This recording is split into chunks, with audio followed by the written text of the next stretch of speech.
Hello, everybody. How you doing? You guys see me okay? I don't think it's foggy. Let's see here.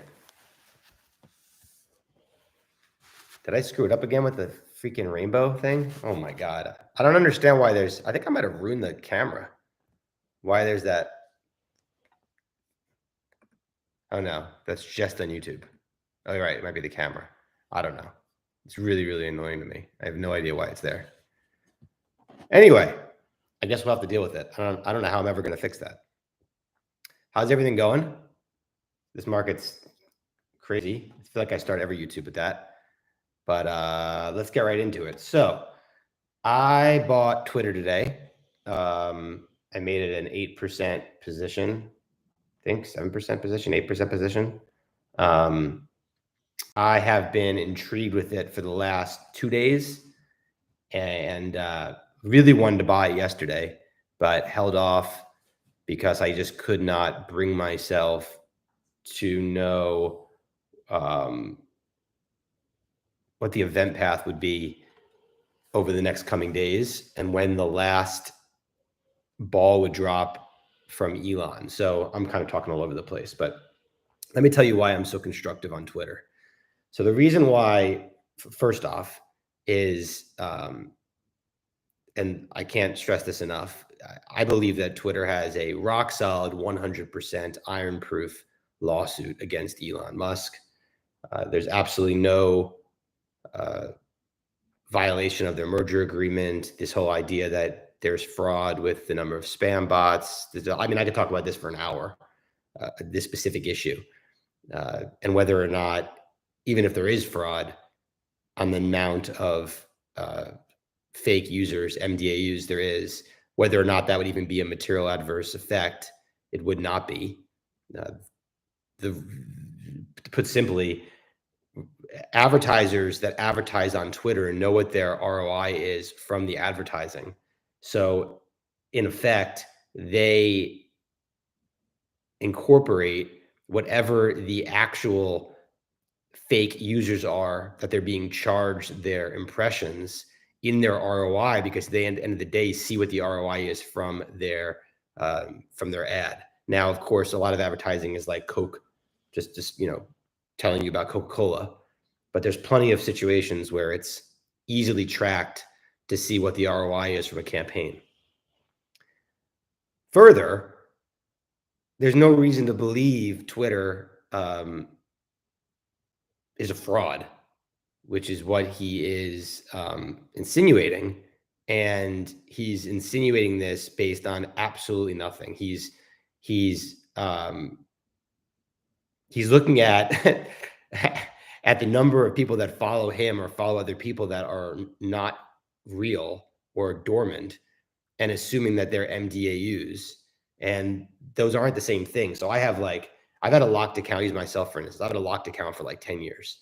And when I first locked it, I think I had like 2,500 people, and now I'm down to like 1,200 people that follow me. Of those 1,200 people that follow me, my guess is 100 are still active Twitter users, and 1,100 are completely dormant accounts and or spam. So 90% of the people that follow me, right? That's not the same thing as those 1,000 that aren't active are not counted in the MDAUs, right? And he is trying to isolate what percentage of his followers or percentage of any follower is fake based on how much engagement a tweet has versus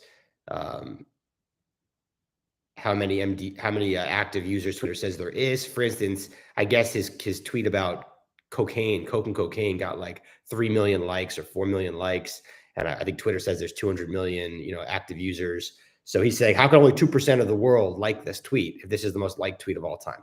Listen, none of this matters. Okay, completely irrelevant to the story. Okay, he made this up, and he has no court case. Now, I'm happy to go into that in more detail if you want, but that's just the fact, okay? So your next question is, what are the paths here? First thing that is completely false, just so you understand, is if he doesn't buy Twitter, he doesn't pay $1 billion in a breakup fee. Okay. This is spread all over Twitter. People think that's all his liability is $1 billion. It is not. Okay. If Twitter takes him to court, which they almost certainly will, so that's one of your biggest risks, and I'll get to that in a minute. The court can force him to close this deal at $54.20. Okay. So the $1 billion isn't his liability. It's specific performance, which is paying the entire $54.20. Now, this is where it gets all very complicated. He only could close the deal if the banks haven't pulled his financing from him. So now a lot of people are saying, well, the banks are going to pull their financing. You just made up stuff. A bank can't just pull their financing, right? The financing is committed. These are major banks spread out over multiple different banks. And unlike Elon, the banks want to do business in the future with companies. And, they can't even legally pull the financing, but they won't pull the financing anyway, right? The one area that I don't know the answer to is his margin loan. And if Tesla fell 50% from here, would that aspect of the financing be pulled? And then he would then have an out. I believe the answer is no, as long as he's solvent enough to figure out a way to make whole the equity, which he would be, because his Tesla net worth and his SpaceX net worth is substantially more than the balance he owes. But that would be the only wrinkle in the whole financing thing. And then you need Tesla to fall, like I said, 50% from here. There was an article that came out last night. I haven't even got to the point why I bought Twitter yet, but there was an article that came out last night in the New York Post, which is not a great source, but it said that as early as today, he's going to sell a stake in his SpaceX to raise billions of dollars so that his Tesla stake and his margin loan is fulfilled. So that won't even be an issue going forward. But the real bullishness of that is, first of all, Elon's not lining up SpaceX financing if he thinks he has some sort of credible case to get out of this deal. Okay. He doesn't want to create taxes for no reason. SpaceX is very different than Tesla. A lot of Tesla Q people think he just did this deal just to be able to sell Tesla stock. But I don't think he has any desire to diversify out of SpaceX, which by all means seems like a very good business. The other reason why I bought today, and I'm kind of rambling here, but I'll have more coherent thoughts, I promise, is I didn't know when Elon's tweets would stop making the stock go down. I thought he already kind of got to maximum tweeting yesterday. And it wasn't until overnight when he tweeted again, if you're not aware, that he relied on Twitter's financials. Twitter could be a fraud. And that's why he's not going to, the deal's currently on hold. That took the stock to down 3% in pre-market. And that's when I started buying it. I wasn't awake then to buy it then. I think I bought it down 1% in pre-market, or down 1.5% in pre-market. Because my thought there was, I'm being incoherent. Let's start over again. What is Elon doing right now? Okay. Let's start with Elon, then we'll talk about the board. But what is Elon doing? Okay.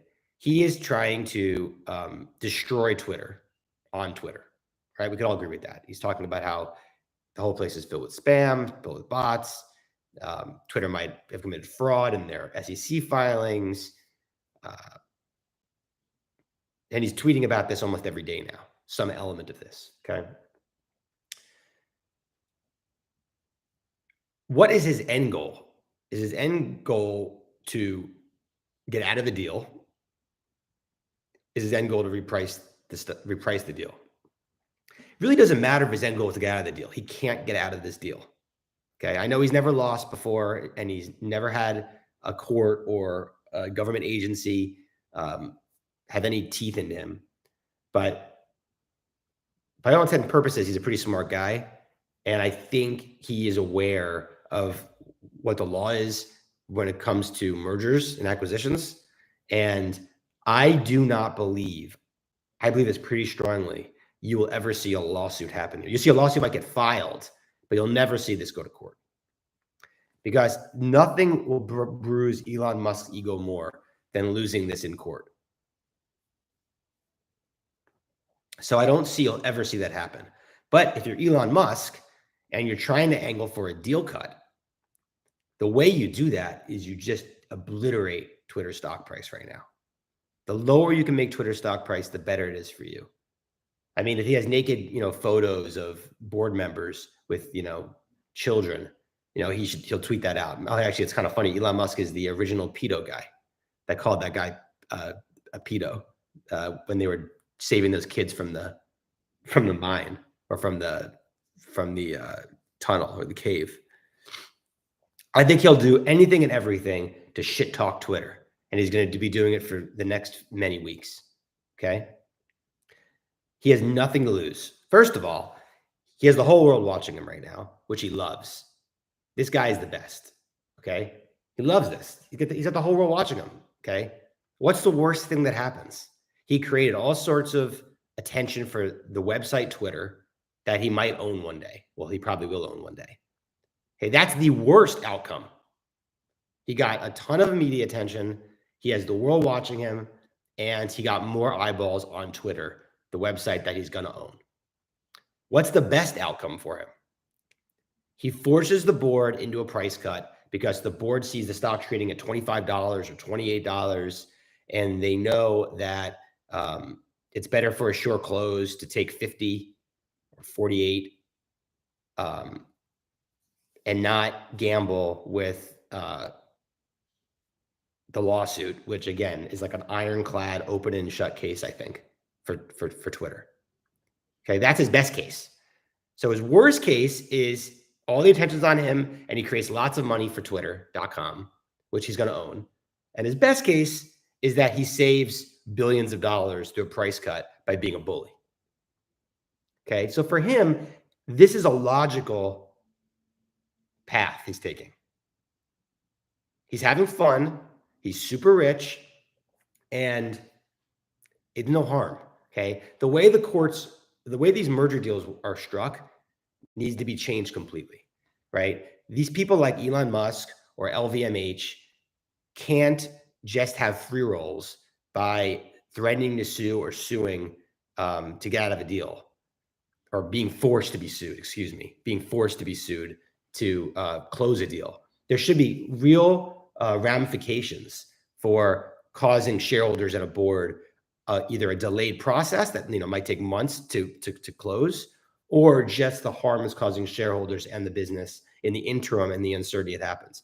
You should be allowed to say there's a material adverse effect, but if you do it, I think you should have to pay the price if you lose.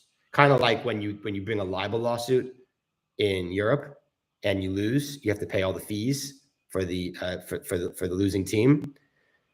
So that's what's happening here. Okay, so that's it from Elon's perspective. He can't win. He knows he can't win. I truly believe he knows he can't win. This is all a joke. I mean, this is honestly one of the biggest jokes of material adverse effects I've ever seen. He signed this deal 3 weeks ago, and he waived all due diligence, and he's been saying every day prior to that deal that Twitter is filled with spam bots, and he's going to remove them. Okay, this was the reason why he purchased the company, was to clean it up from spam and dormant accounts or spam bots. Okay, for him then to go to a judge and say, yes, the revenues are all real. Yes, the advertisers know what their ROI is. Yes, I don't even know whether or not what I'm saying is true, but this is a material adverse effect, which, by the way, the threshold for material adverse effect is huge in Delaware. You have to prove like 30, 40, 50% change in revenue or earnings. It's a gigantic hurdle to be able to have a Delaware judge rule in your favor that a MAC clause happened. Okay. And I can assure you he knows this, but there's no cost to him right now. So if there's no cost to him, why wouldn't he do this? He's an asshole, and he's never going to buy another public company. He doesn't care. He's not a private equity firm. He doesn't care his reputation. He's having fun. This is all fun for him. Okay. Yes, he has buyer's remorse. We all agree he has buyer's remorse. So if for some way there's a 1% chance of him bitching and moaning that the board does the wrong move, which I'll get to the board in a second, then again, no cost to him. Maybe he bitches and moans so much he shows the naked photos of the board members with the babies, and the board lets him out for $1 billion. I think there's a 0% chance of that happening. But for him, he doesn't have any risk. There's no dollar cost to him for doing this. Okay. Let's talk about the board. So this is where it gets, there's two risks here. None of them have to do with Elon Musk. Okay. The first one is, first of all, I didn't ever get involved in the Twitter arb because I still think there's a chance, albeit not a big one, but there's a chance that some government agency can block this deal, right? The world's richest man owning the town square. I'm not saying there's case law for it. I'm not saying that Department of Justice can sue to stop this from happening. But if you all recall, I was involved in Magnachip, and CFIUS decided to block that deal, and Magnachip has like no employees and no revenue in America. So if the government wants to fuck you, they'll fuck you. They'll figure out a way to do it. We haven't heard anything about that happening up to now.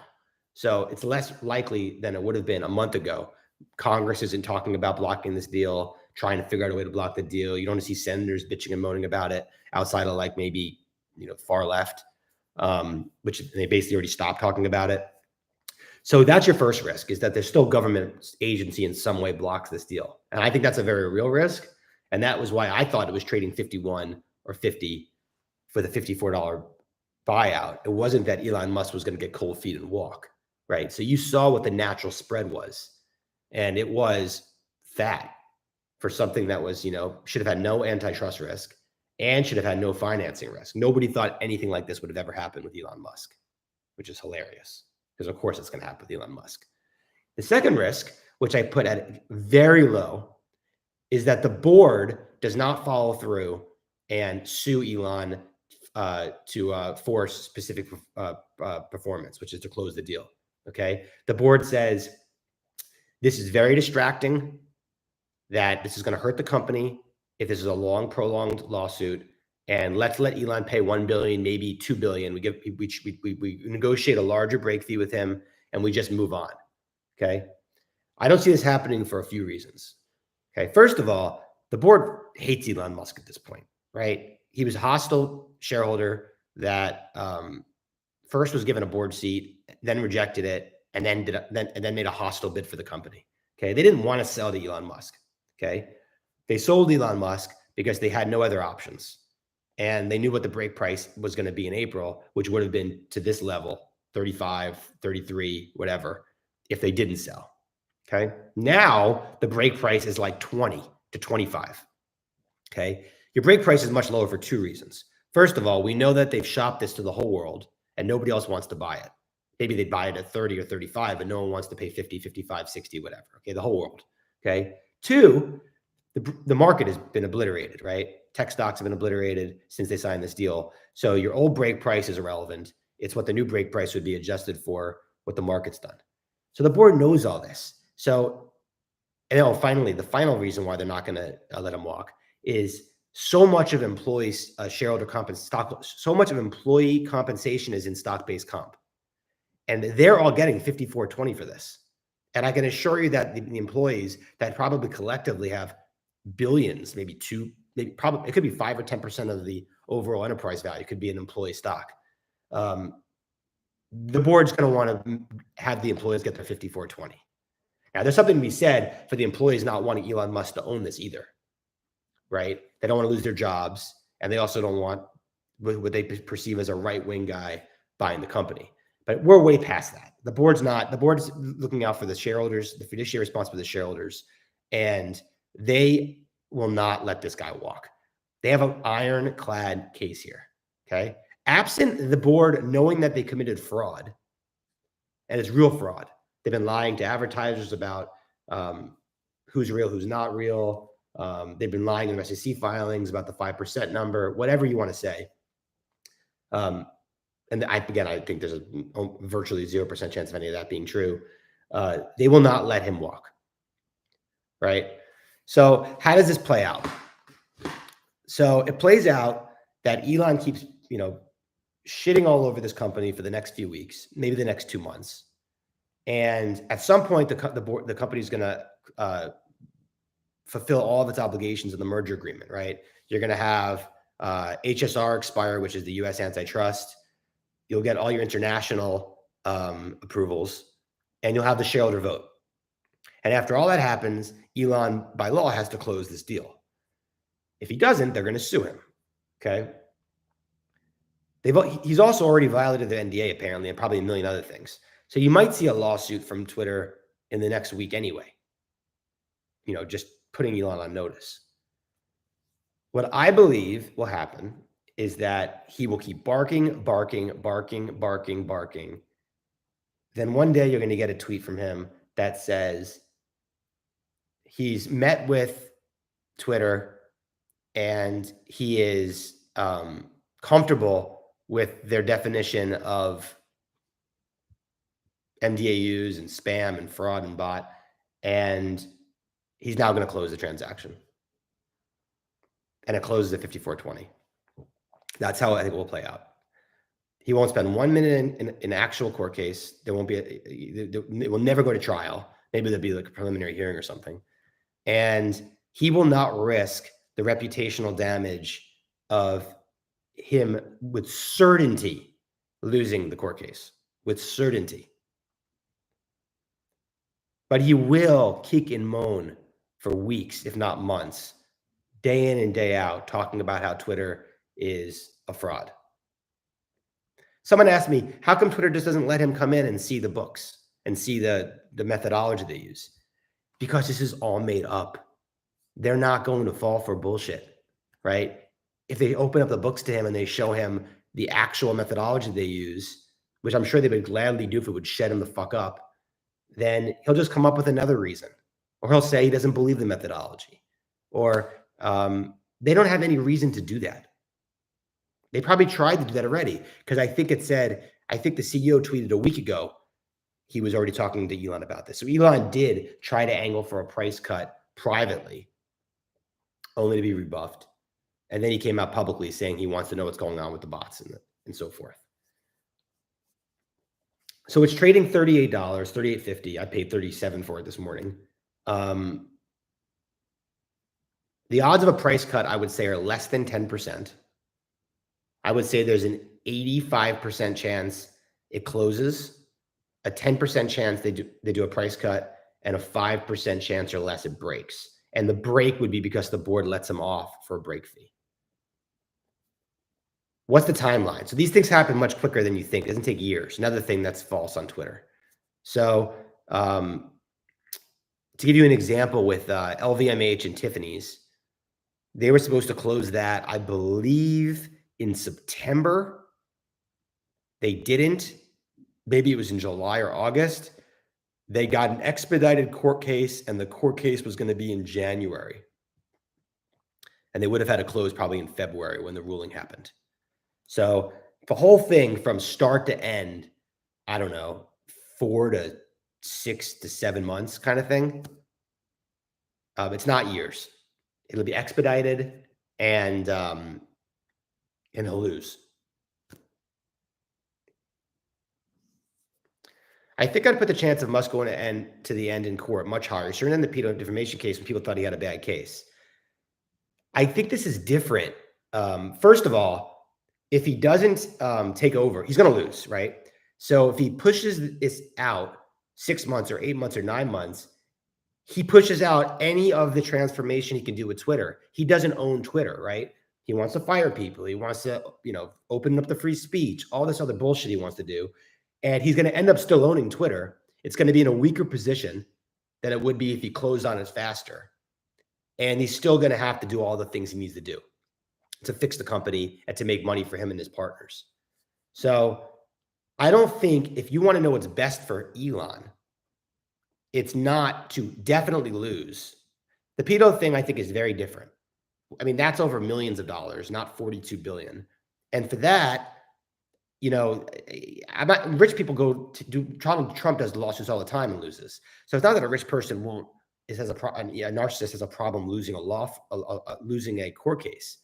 It's what is his upside, what is his downside for taking that court case to conclusion. And in this scenario, when it's patently clear that they're not going to recut, He'll threaten the lawsuit and go as long as he can until they make it crystal clear to him they're not recutting.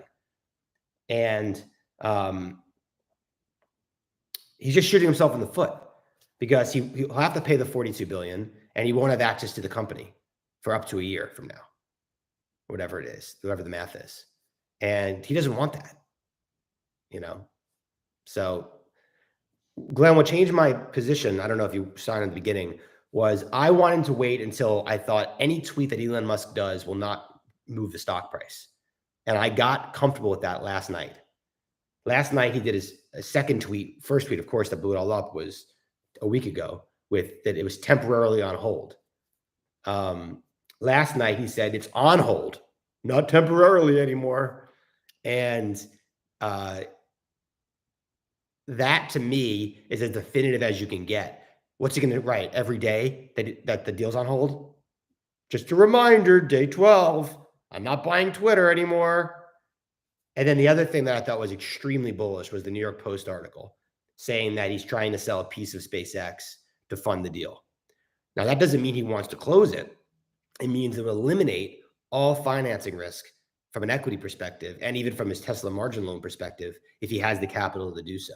And it also means he knows he's going to need the money to close this. He wants to stop Tesla from going down.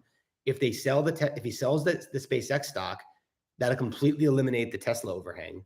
Doesn't mean Tesla won't go down anymore in the future, but it won't go down as a result of the Twitter saga. So those two things to me were insanely bullish. I liked it at 40. After the original two tweets, which I guess was last week. I don't even know. The days just all blur to me. So I didn't buy it then. And it went to 42 and I was kicking myself. I didn't buy it. But the chain of events between then and now, to me, make this much better today than it was a week ago. A week ago, people thought he was just going to change his mind over the weekend or something, which I didn't think it was ever going to happen. But now you basically have no more risk from Elon tweeting. We know what his whole case is, which is complete bullshit. And you even had the board chairman tweet. We will honor our commitment too. We expect you to honor yours, basically, which is their way of saying there's no fucking way we're letting you out of this deal. Right? And nor should they. So I think it should be trading 45 right now. That's what I said last week. And I think it remains to be the same now. $45 is what it should be, not $38.50. Do you think the fact there are so many amateur arbs that don't know the law on Twitter has given rise to such a remarkable spread? No, I think it's a really big company. Arbs have been destroyed this year. The average spread is like 10 or 12%. So if you have a situation where there's already pain in the arb world, and this is a $2 billion deal, you're going to get stuff like this. I know some arbs that were maxed out on this at 45. People couldn't believe it was 45.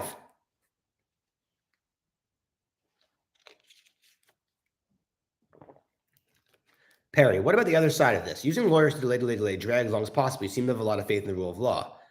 I think I answered that, Perry. It doesn't work for him. And it's not faith in the rule of law. I know I've seen specific performance lawsuits before. LVMH and Tiffany's are the most recent one that come to mind for me. But there's case law of how this works and how it plays out. He can't delay. I mean, the judge sets a court date for a trial and it forces him to close. So, everybody seems to think he's going to delay for years. The board's going to cave because they don't want to have a 3-year distraction. That just isn't how these things play out.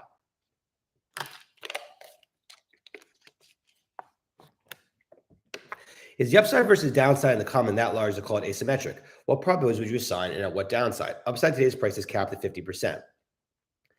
Yeah, it is very asymmetric, Praven, because I think there's an 85% chance we get 54.20. a 10% chance we get 45 to 54.20, and a 5% chance it breaks. So for me, asymmetric, I guess, maybe I'm using the word wrong, is the expected value, the odds of it happening. Yes, it's not asymmetric as in no risk, all reward. So that's true. Maybe I was using that phrase wrong. I got a 460 in English SATs in high school. I think the break on this is in the mid 20s kind of thing. The Jan 23 puts will tell you it's lower than that. But I still think Twitter is an amazing property and an amazing, irreplaceable website. And if it got to 25, you probably would see another new activist come in. And there's plenty of ways to make this work as a public market company, right? You just fire a quarter of the staff and you make this more into a cash cow, right? So I don't think the company's just dead forever if Elon Musk doesn't acquire it. Plenty of people like Twitter before this, and plenty of people like Twitter after this. There is no fraud going on. So none of that bothers me. Andrew, yeah, I know Andrew, noted that the date the lawsuit's filed is the lowest pre-merger stock price, but also acknowledged that the public spat may mean there's not the case here. Any view there? That the date the lawsuit is filed is usually the lowest pre-merger price, but also acknowledges that the public spat may mean that's. Oh, you mean, Kevin, that the time to buy is the date the lawsuit's filed? Yeah, I think this is very different than I was waiting. That was part of the reason why I didn't own it yet. Is most ARBs would wait for the lawsuit to be filed. Right. It goes down on that day. No, I think that's completely priced in now. Yeah. I think if it was 45 or 47, it would go to the low 40s. But no, I think a lawsuit is all but 90% assumed right now. 10% chance they cut, they let him walk, or he closes. A 90% chance that they have to file a lawsuit to get him to close. Not a 90% chance it goes to actual court, but a 90% chance that happens. Do you think Elon might be playing 5K chess here, or somehow he did it just to play chicken and lose? You have to rewatch the beginning of the YouTube, Calabi. He has no cost. There's no chicken. Chicken, when you play chicken, I think it's that the car might come hit you and you get run over. In this scenario, his worst case is the same thing that he was going to do 2 weeks ago, which is close this at 54.20. And he created all sorts of drama and eyeballs for the website he's going to own. And he made his notoriety higher and people fawning over him. He's such a narcissist, so he loves this. There's no chicken. This is great for Elon Musk. I love that I can see the rationale player in him and what he's doing, right? If I couldn't see that angle of it, then it would be more confusing for me. But I see it, so I'm not concerned about what the end game is here. He wins in any of these scenarios versus where he was a week earlier.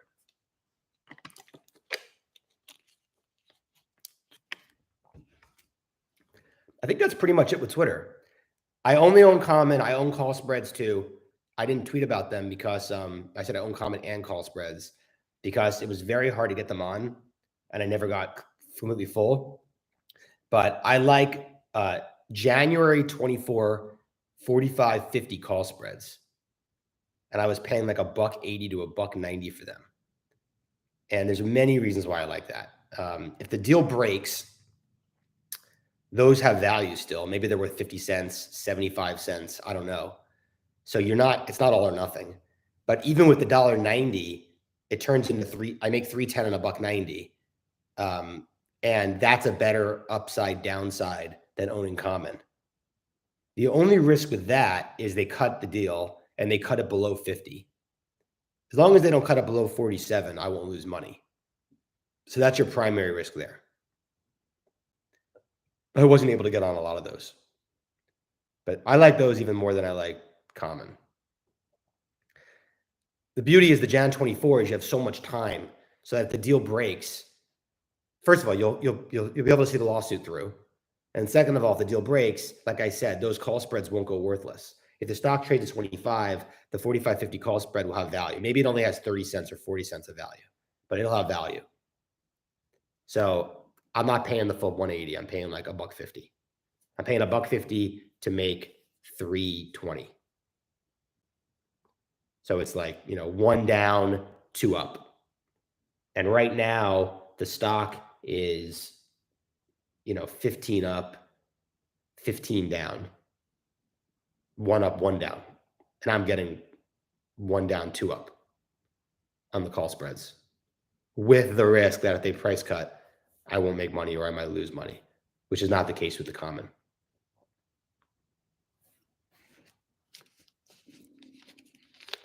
Any other Twitter questions?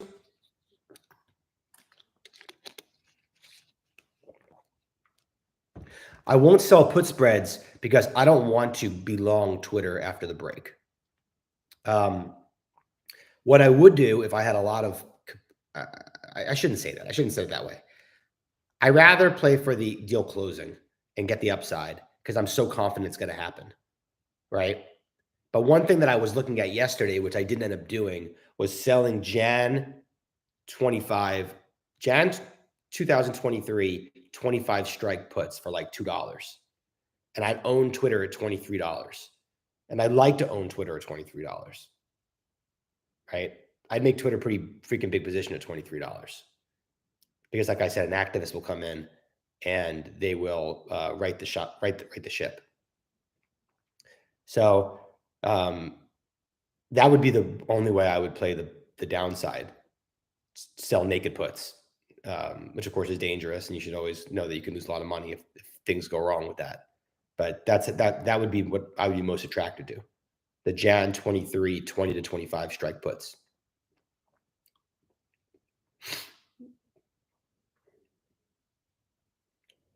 All right, I'll move on briefly, I guess, to some other stocks.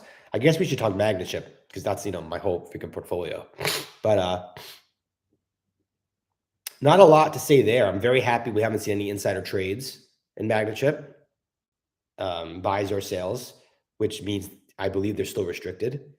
And we also haven't seen them reauthorize an ASR, which, like, if you remember from my management meeting in March, he insinuated that was because they're restricted. I think we're totally not out of the time frame that you would need for LX to still be interested and make a bid. When I thought it would be 4 to 8 weeks after the newspaper articles, because they hadn't even submitted a letter of intent yet. And then they have to then get financing partners and private equity firms and all the rest of that stuff. So, you know, I would think the earliest we would get a deal would be mid-June, and it kind of be anywhere from mid-June to mid-July. And then the big wild card, of course, is the crazy stock market. And I don't know, you know, what the volatility in the stock market is doing for all that stuff. One thing that I really want to point out that I kind of neglected last time in any of these YouTubes is that it's going to trade with a decent spread, Magnachip, if they announce a deal. Now, I don't think I'm convinced with certainty there'll be no Korea risk from a regulatory standpoint, and there'll be no America risk from a regulatory standpoint, okay? The risk would be China and SAMR trying to retaliate against the US blocking this deal, saying that there's antitrust risk with LX buying Magnachip. Note, I think there's not even any overlap between the two companies. So there isn't actually any risk from an antitrust perspective, but merger deals currently are trading with huge spreads. And this deal was blocked by the US, the last deal, Wise Road deal. So ARBs are not going to give this a tight spread. So I think the spread could be anywhere between 10 and 15%. That's gross, not IRR. So if you have a $26 deal, it might trade the first day at $22 to $23. And if you have a, you know, whatever, you can do the math on the rest of it. This has made me readjust some of my option positions. It might take 6 to 8 months to close. They really just need SAMR approval, and that could come in a matter of months if they wanted to have it. There will be CFIUS will not block this deal with Korea buying it, because MX is already doing business with Huawei, right? So it's not about the buyer acquiring them. That's about that would be about the government being upset about their current business. It wouldn't be under their jurisdiction or under their purview of looking at this deal, because that's not what the deal is. That's a company-specific issue about how they're operating. Um, I think that China would rather South Korea own Magnachip than the United States because they're allies with South Korea, and it's better for China to have South Korea take over the company and have it being delisted from the New York Stock Exchange. So I think all parties benefit from this deal going through if this deal goes through. So I just want to bring it up because I want you to know that there will be a spread. The spread could be significant. And if they sell for 25 or 26 and we wake up and it's 21 or 22 and we're all disappointed, it's just something to keep in mind, especially as you're trying to structure options positions, because like a 2025, September spread isn't going to pay you off very well. The way I'm structured is I'm long a shitload of 1750 and 20 calls, and I'm short a ridiculous amount of 25 and up calls against, way more than I'm long on the long side. And I'm not really long any 22s. I'm long like a very little bit of 22s, but mostly it's all 20s and 17s, and then short the balance out.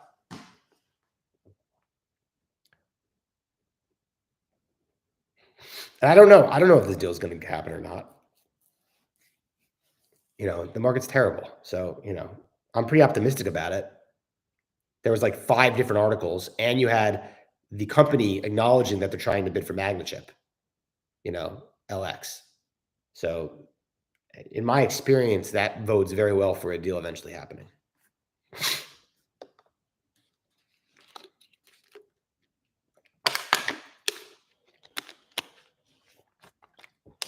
With all the leverage, can't imagine a board agreeing to recut a deal without a 5 in front of it. Yeah, I mean, so that's a great point, Think Blue. So with LVMH and Tiffany's, when they recut it less than like 3%, 2%, whatever it was. And Tiffany's had not as good of a case as they do here. Tiffany, I think, had like one of the best cases ever, but this is better.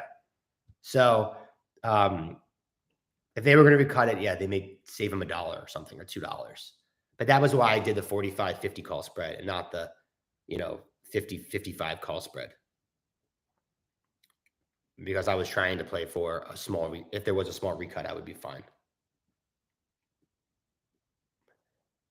I would just be shocked if they recut the deal. One of the articles seems to suggest SK Hynix big on MX. You have to reread that article, Perry. It just said that if they wanted to enter the arena, then they would be a forerunner to win. Didn't say they were interested in it. In fact, another article said they passed on it already. So I'm not of belief that SK Hynix is going to be coming in and there's going to be a bidding war. If SK Hynix really wanted this, they would have just bought the whole company a year ago, not just partnered to buy the fab and foundry. Also, SK Hynix is one of their customers, so I think that complicates things. If HK, if X buys it, what the hell is the fucking name of the company? LX. If LX buys it, I don't think the customers will be nervous about that. I don't think Samsung is going to be upset about them now being a supplier to Samsung. I also think that the company has learned its lesson here, and they're not going to do any kind of deal with any company without getting the blessings from all the important people in Korea first. The government, Samsung, etc. Nothing will be signed without all of that being agreed upon. The company's not going to risk another deal breaking. So I feel pretty good about that. Hey, Bram. Thanks for watching, buddy. So yeah, what could go wrong with Twitter? What would change my mind? There's nothing Elon Musk can tweet that would change my mind. If the stock market fell 10 or 15% from here, Twitter's going to go down a lot. I might have to sell just because I have too much exposure. I don't see me changing my mind here. My worst case scenario is that we wake up and the board lets him leave. And again, I put such a low chance of that happening. Less than 5%.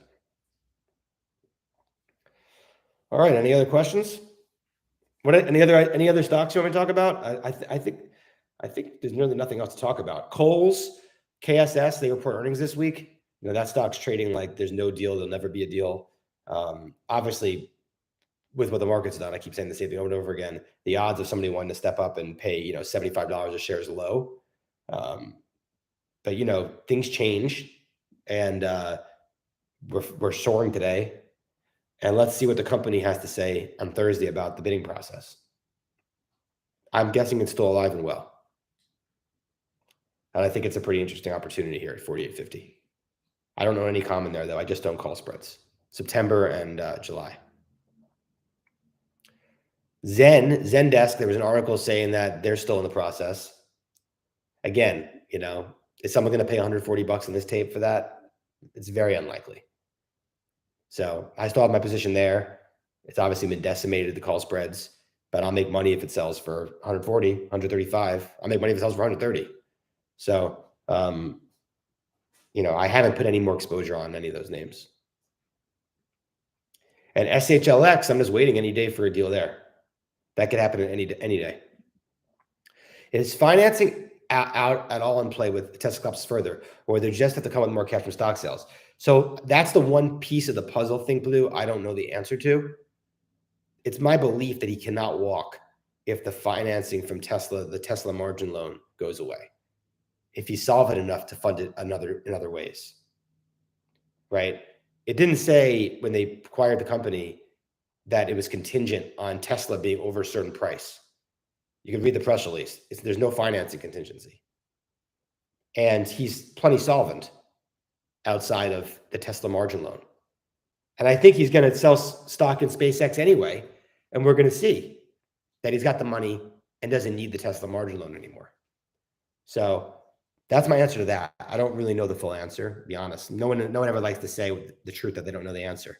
I haven't even read the merger agreement.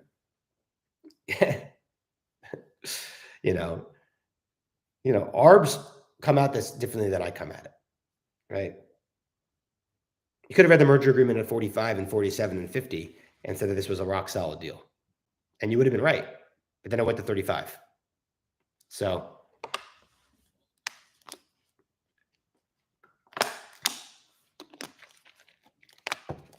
all right. I'm going to log off. Oh, I bought MYOV, which I think is super interesting. They had a major amendment for a drug that was an SNDA, supplemental new drug application. And people were 95% sure they would get a CRL, and they didn't get it. They got the SNDA. Sorry, they got that major amendment. So I would guess it's probably like an 80 to 90% chance that drug is approved. They also partnered with European rights on the drug. They got a good price for it. I think all the news flow there is going to be positive in the coming months.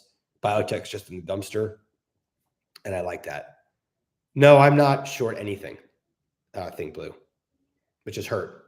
But no, I have no hedges on it. I'm not short anything. I think the market's, oversold, especially in like beat up cloud names and biotech.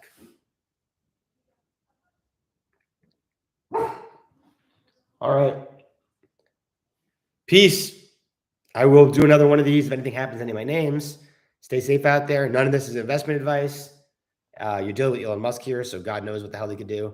And everybody take care. Thanks for watching. Bye.